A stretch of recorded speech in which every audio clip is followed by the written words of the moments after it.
Saturday night in another Pac-12 After Dark thriller, the number 3 ranked Oregon Ducks beat the number 2 ranked Ohio State Buckeyes 32-31. Two of the best quarterbacks in the country were on the field in Autzen Stadium, that being Will Howard from Ohio State and the Southpaw from Oregon, Dillon Gabriel. In today's show, I'm going to focus on the guy that was in the all-black uniforms and sporting jersey number 8.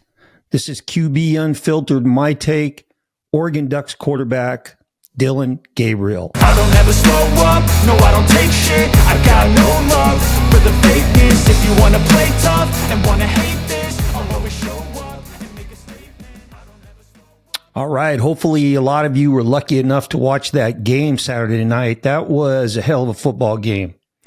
That was two well-coached teams with a ton of talent running around the field. And it went right down to the wire. You know, unfortunately, Ohio State's quarterback, Will Howard, you know, just had a little glitch in that clock in his head as he's scrambling there at the end of the game. And he drops down and slides late. The clock runs out. And they never did get a chance to line up and kick a field goal. But it was one heck of a football game. And in an era where a lot of college offenses are subpar or just plain bad, this was an opportunity to watch two really good, innovative offensive coordinators, Oregon's Will Stein and Ohio State's Chip Kelly, that spread the ball out, spread the field out, let their quarterbacks do their thing. And we saw a very, very entertaining and fun football game. And this much is for sure. Dillon Gabriel is in the perfect situation for him and his skill set. Stein's offensive scheme, which, as I said, spreads the field with formations, uses a bunch of quick game. He's able to attack downfield with the intermediate game and then take the top off with verticals and posts. He throws a ton of screens. You know, they've got a pretty good run game when they want to use it, and he incorporates Gabriel in the run game because when he pulls the ball down on scrambles or when he's in a called QB run, he can really hurt defenses. This is really a great situation for him to really showcase his talent. And, you know, when it comes to the transfer portal and quarterbacks bouncing around, the NIL bullshit has a lot to do with it.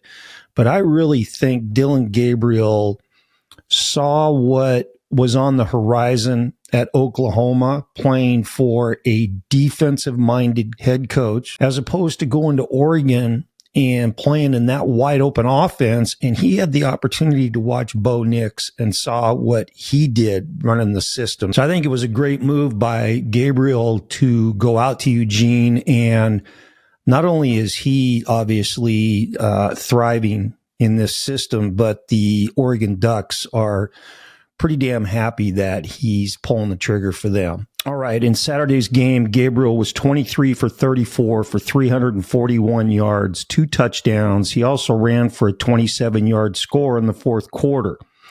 Now, when he did that, when he ran for that touchdown, he became the first FBS player to throw for at least 125 touchdown passes and run for 30 touchdowns in a career. Extremely impressive.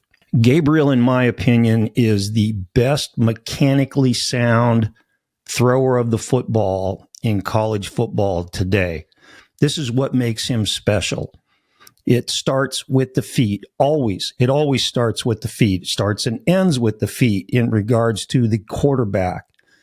Gabriel has got tremendous feet. Not only does he have quick feet, nimble feet, but when he moves in the pocket, when he drops, whatever he's doing to set himself up to throw the ball, he's always got his feet under or near to being under his shoulders. So he's got a great base. And as I always told my quarterbacks, you want to play with your feet under your shoulders and your weight between your feet, which leads me to the next category.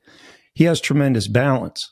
And so you can take quarterbacks, I don't care what level you watch, high school, college, or the NFL, you're going to see a lot of quarterbacks that during their drop, and when they get to the end of their drop, their balance is all jacked up. Their weight distribution is all jacked up.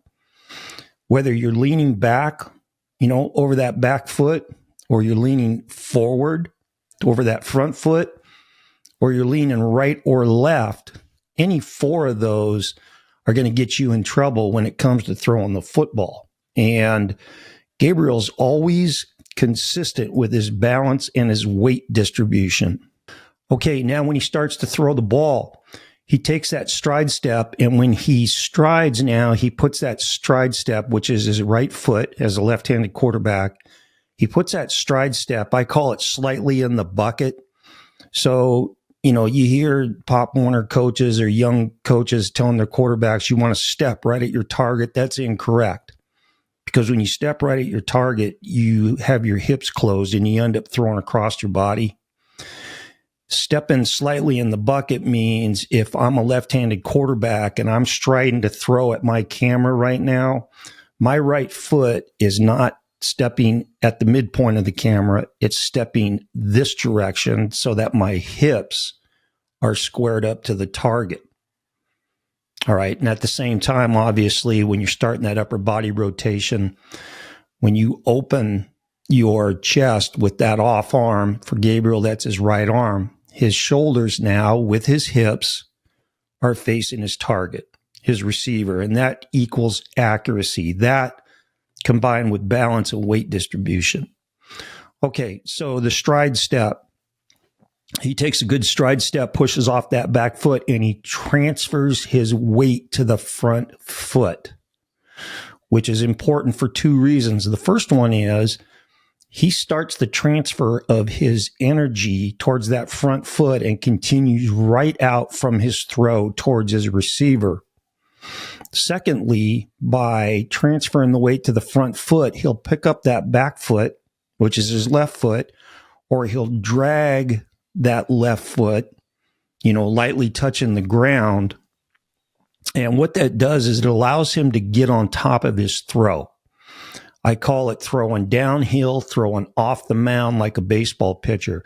And when you watch Gabriel throw intermediate throws, out routes, corner routes, digs, curl routes, he gets on top of that throw and he's got a really consistent over-the-top delivery, and he really gets a lot of steam on his passes. And it's a thing of beauty to watch, and he's consistent doing it. The last thing with his throwing mechanics is he's got a very, very consistent arm slot. You'll see different guys that will throw it here one time, here one time, here one time. Now, Gabriel will drop down and, play shortstop, turn in the double play when he's trying to throw those quick punch screens. But you don't see him messing with his arm slot when he's throwing the ball in the quick game or the intermediate game or the deep game. It's usually really consistent coming over the top. We talked about his accuracy and his balance and his weight distribution and his hips and his shoulders when he throws the ball. This dude, coming into the game against Ohio State, is completing 77% of his passes. That is impressive. And we're not talking about a guy that's throwing the ball 8 to 10 times a game and completing 7 passes. He's putting it up 30 to 40 times a game and completing just under 80% of his throws. And he's doing it against great competition. Okay, now mentally, he has always struck me as a guy, this goes back to watching him at Oklahoma, as a quarterback that has total command of the offensive system that he's running, total command of and confidence of his ability and what he can do on the field. And he plays with such supreme confidence and poise. And that in turn is directed, his teammates feed off of that stuff. He just looks like a guy that is in total command of what he's doing out there. And while he plays with emotion, he also is very focused in, and he doesn't get rattled. He doesn't go in the tank. He doesn't show frustration. He just competes his ass off. And of course, he makes big plays. He's going to celebrate a little bit. He's going to go crazy after big wins after the game. But he's like a perfect quarterback with his mental makeup. I think the best throw that he made in this game was with about a little over 3 minutes to go in the game. And he threw a dig route where he stepped up and just get on top of that throw using all the mechanics that I talked about earlier in this show, and threw an absolute strike to his receiver. And then the other one was, and this was glossed over by the announcers, but he threw in the third quarter, he completed what ended up being an out route, but the receiver ran a corner route. So when he got to the top of his stem, he broke it to the corner. Ohio State's cornerback was over the top of that throw. So, like either 3 deep or cover 4, that cornerback was playing deep third or deep fourth. If you run a corner route into that coverage, that's a bad outcome for the offense. But the ball was completed because Gabriel flattened out the receiver's corner route, which turned into an out route. Now that's on 2 guys. That's on number 8, making that great throw and bringing that receiver back, flattening him out for a completion. But that's a coaching thing too. That's a Will Stein thing. And you don't see that. You don't see a whole bunch of quarterbacks in college football that are able to, first of all, make that throw in the heat of the battle, but be coached by either their quarterback coach or offensive coordinator that's drilling that into them in practice. We've got a corner route against a high corner. You can still complete that, just flatten the receiver out. He did that. It was beautiful. Okay, I'm not sure if it's because Eugene isn't exactly the epicenter of college football, but I think that Gabriel, in some sense, flies under the radar when you're talking about elite QBs. Now, I know that he is definitely one of the first names in the Heisman conversation. And I know coming into the season, by a number of gurus and pontificators, he was the Heisman favorite.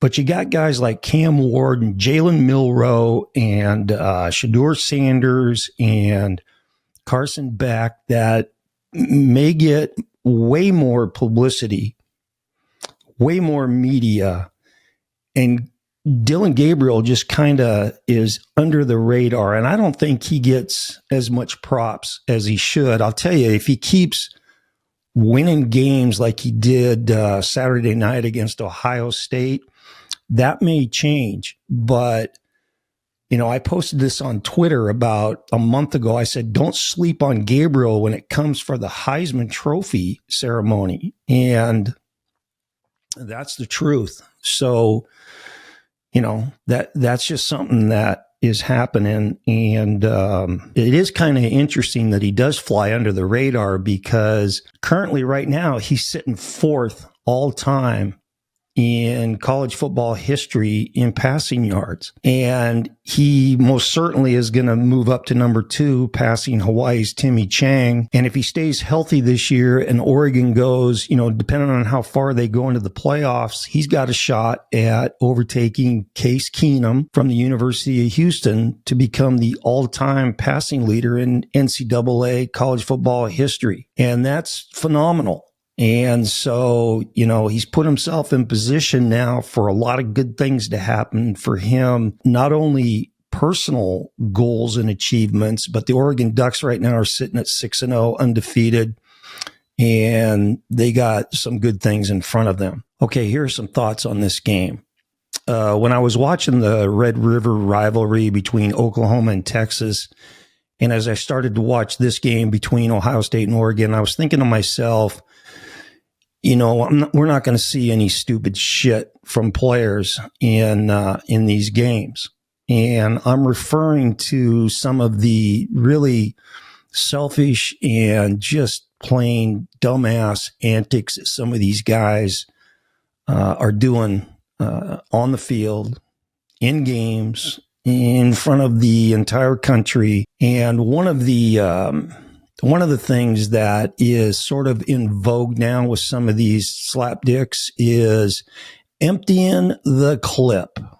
I really think in a lot of cases, this is a head coach problem. I think it is something that is allowed to take place and tolerated by the head coach. So imagine my surprise when we start watching the Ohio State-Oregon game and Oregon's starting receiver lost his mind and just, spit in the face of an Ohio State player. I'm like, you got to be shitting me. And all that did for Oregon, his teammates, the coaching staff, the fan base, and the university, all that did for them was get them a 15-yard personal foul penalty, and he got his ass kicked out of the game. A starting receiver, the game is on national television. Everybody across the country is watching this game, and that's what he does for the University of Oregon. Now, Dan Lanning this week in practice, this young man should be a post-practice track star the entire week, meaning after practice every day, he should be running gassers or whatever they have to run him through to get the message through to him that that's unacceptable. We don't do that at the University of Oregon. We don't do that in college football. That isn't done in competition, sports competition. All right, enough about that. Dan Lanning, for as aggressive as he is as a head coach, I think he hurts himself sometimes by not taking points in the form of field goals and trying to put it in the end zone in the form of a touchdown. And they missed some points the other night. They botched a bunch of scoring opportunities, whether it was a PAT, a field goal. They botched a 2-point play that they didn't get, and then he declined to kick a field goal inside the 10-yard line. And Dillon Gabriel, in one of the poor decisions that he's made, threw a really poor ball that on fourth down that hit an Ohio State guy in the back, and that was it. No points. So that's the attitude that Lanning coaches with. That's his MO.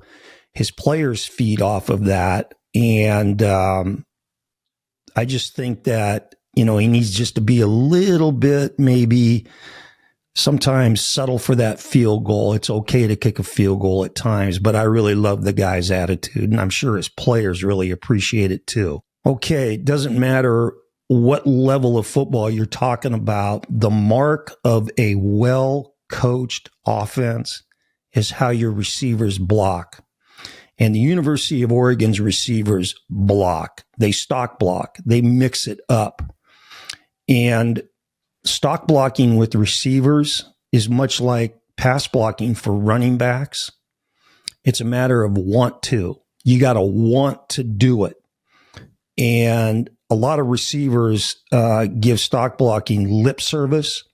Oregon's guys get out there and mix it up on the perimeter, and that makes your offense that much more dangerous. Is if you got guys that are blocking dudes on the perimeter, that's a lot of yardage that a lot of teams don't get because their receivers will not block. When I coached, we had a simple way to get this point across to people, our receivers, and that was if you don't block, you don't play. And, every year you say that, and you're going to have a guy that's going to try to test that theory. And when that happens and he ends up standing next to me on the sideline, that gets the point across to all the other receivers. And then you never have that problem again. I don't know how Oregon's doing it, but they've got their wideouts out there mixing it up on the perimeter. It's really, really good to see. Okay. Dillon Gabriel is elite. He was special at Oklahoma, and he's matured as a quarterback, and he's better now at Oregon, and he's in a scheme that allows him to shine.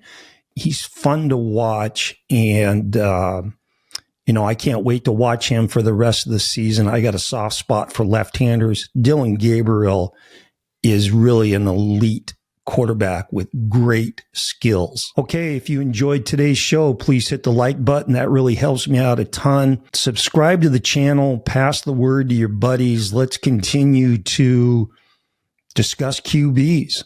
I'm going to give you my analysis and my take on the absolute hardest, most difficult position to play in all sports, the quarterback position.